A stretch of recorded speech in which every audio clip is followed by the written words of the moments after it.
guys, how you doing? I'm finally back. It's been a really quiet time on my channel. Been trying to catch up on certain movies that I missed out in 2016, and I'm still working on that, so don't worry. I'll be putting up Best of 2016 sometime in the near future, but can't say exactly when I'm going to do that. Today we're here to continue a segment on my channel that has been pretty dead for the last few months. 90s movie Flashback. The first time I did it was for Jumanji. Now, we're going to continue it with something that I saw over a year ago. Now, I didn't grow up watching this movie when I was a kid, but it's something I saw in recent years due to a certain actor that you know I'm a big fan of.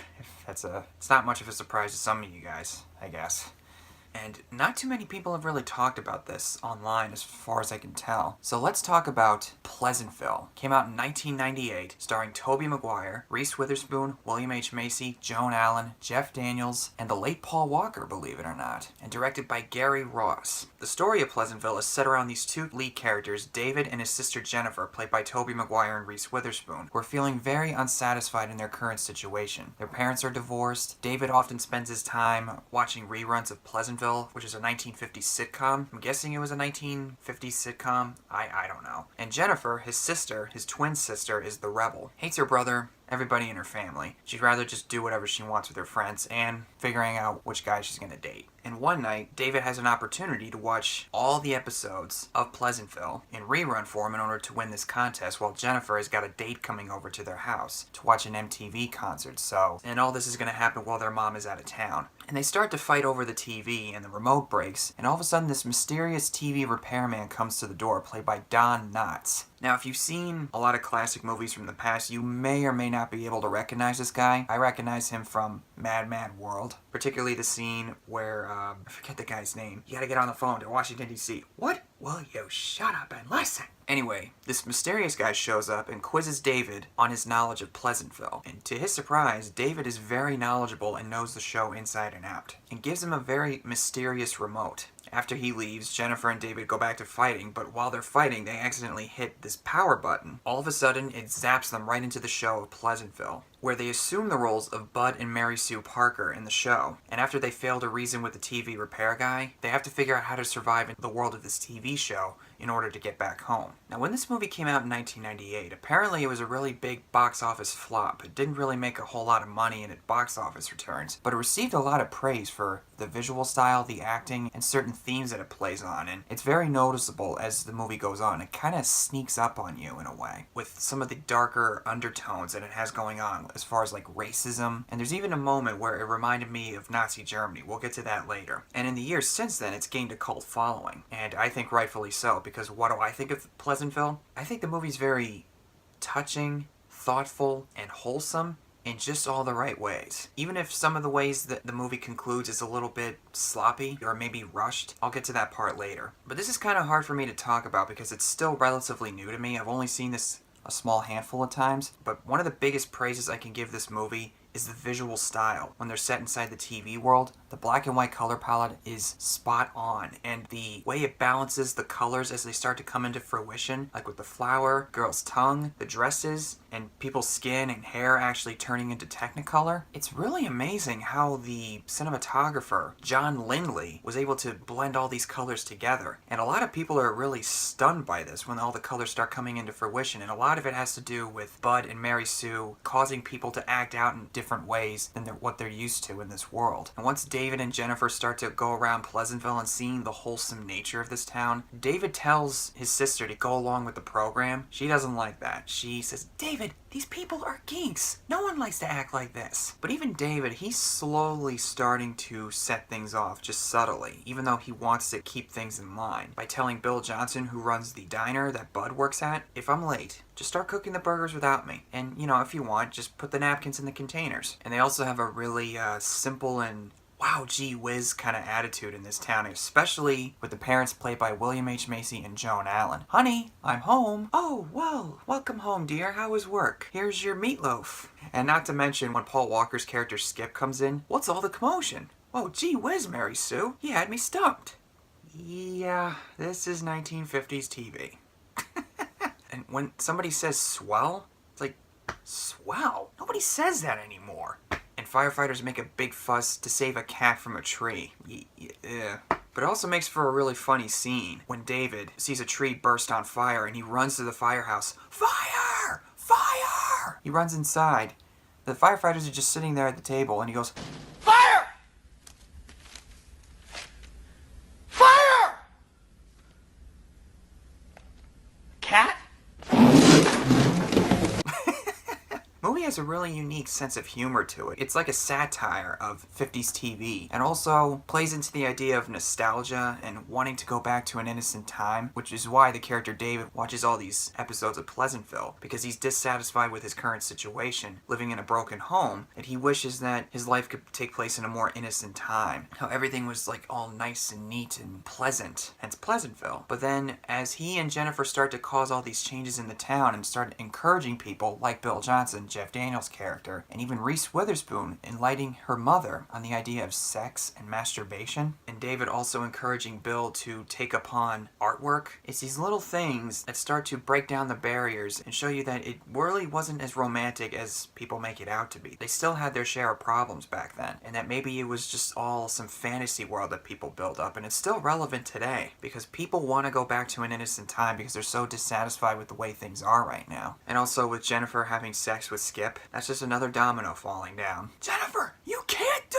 this! He doesn't exist! And because of all these changes, people start to see colors, and they start having all these bursts of emotions, which turns them into colors. And they also start playing music that nobody would really listen to, except for Perry Como, the Star Spangled Banner, John Philip Sousa, and all that stuff. And as I think I stated earlier, I can't remember, but David, or Bud, encourages Bill to take upon his hobby of art, since he talked about making an art design for Christmas every year. And he also forms a romantic bond with the mom, played by Joan Allen, Betty. She, along with Jeff Daniels, are the standouts in this movie. They're like arguably the heart and soul of this movie, and Jeff Daniels especially. I mean, I've seen him in other things like Dumb and Dumber, which he's good in, and even a movie Gettysburg. That movie's really long, but he's great there in his part, and that's a whole other story. This is a very gentle and very kind-hearted soul kind of performance, and it's a real shame that he didn't get nominated for an Oscar for Best Supporting Actor, because I think he deserved it. And because of this, it also causes some friction between Betty and her husband George, played by William H. Macy, who's just about likable enough in anything he's in personally. Honey, I'm home. This is TikTok McLaughlin Live. That's Seabiscuit, another Gary Ross production, which we might talk about that one day, since it also stars him and Tobey Maguire. And so therefore George partners up with the rest of the people, led by the mayor, Big Bob, played by the late J.T. Walsh. This is one of his last movies, if I'm not mistaken, and they start to enforce all these rules. No colored people allowed in certain places, no colored clothing allowed, certain books, like The Adventures of Huckleberry Finn, which is when David talks to the others in the diner about how the story goes. The pages start to fill up with pictures and words, because all the books were blank. Those kind of books are now off limits, which leads into the burning book scene, which is very reminiscent of Nazi Germany when Hitler had his followers burn all these books that he had banned when he was leading Germany. And Jennifer doesn't like that because it also causes her to study certain things and learns to appreciate things that she completely disregarded in the real world. She starts reading books by D.H. somebody, I forget. But it makes her appreciate her schoolwork a lot more in this world than it did in the real world. And it also leads a lot of people who are still in black and white to storm Bill's place and ransack it and destroy it after he hangs a picture of Betty without any clothes on, and also a scene where Betty gets harassed by the others, and David, or Bud, in this case who's still black and white, punches one of them and scares them off. He therefore turns into colors. And to go back to the color palette a little bit before, the scene where Tobey Maguire's standing in the rain like this and everybody else is scared, it's really amazing how they managed to blend black and white amongst a color-filled backdrop. I honestly don't know how they did it. That's really, really impressive. Tobey Maguire, he's perfect in this movie. I mean, he's got that sense of innocence type of character that he's known for playing in other movies like Spider-Man, Great Gatsby, and a few others. Here, he's likable, he's charming, he's wholesome, and the scene where he's trying to talk to this one girl in his school is actually not talking to her. Nice little foreshadowing of who he was supposed to be playing in the future. And his sister, Jennifer, played by Reese Witherspoon, also really good. Very sassy and very like, but in the right possible ways. And their interplay kind of reminds me of me and my sister. No offense to my sister if you're watching this. She was kind of like the rebel. I was the good boy who followed the rules. 98% of the time. And I've stated before, Joan Allen and Jeff Daniels, they're the standouts. Joan Allen is really good here. And with Paul Walker, when I first watched this over a year ago, when he showed up, I thought, who is that guy? He looks a little familiar. And I looked at it, I was like, holy crap. That's Paul Walker from Fast and Furious. I've never really watched Fast and Furious personally, but from what I can tell, he was a pretty good actor. And he's got some really good moments in here too. And speaking of some good moments in this movie, I mentioned the rain scene earlier, but probably my favorite scene is the courtroom scene, which after David encourages Bill to paint a picture of a lot of things on the wall of the police station, they get arrested and put on trial. And certain people, like David's sister and Betty, and amongst other people who turn into color, are sitting and witnessing this thing happen. J.T. Walsh's character, Big Bob, is presiding over the trial. And David tries to defend himself, doesn't really seem to be working, but then he has a heart-to-heart with his dad. Look, Dad, I know you miss her, but maybe it's not the cooking or the cleaning that you miss. Maybe there's something more to it. And because of that, George turns into color too. And then also other people like Skip Martin and a few others start turning into color too. And increasingly, Big Bob is getting upset. This behavior must stop at once. But see, that's just the point. It can't stop at once because it's in you, and you can't stop something that's inside you.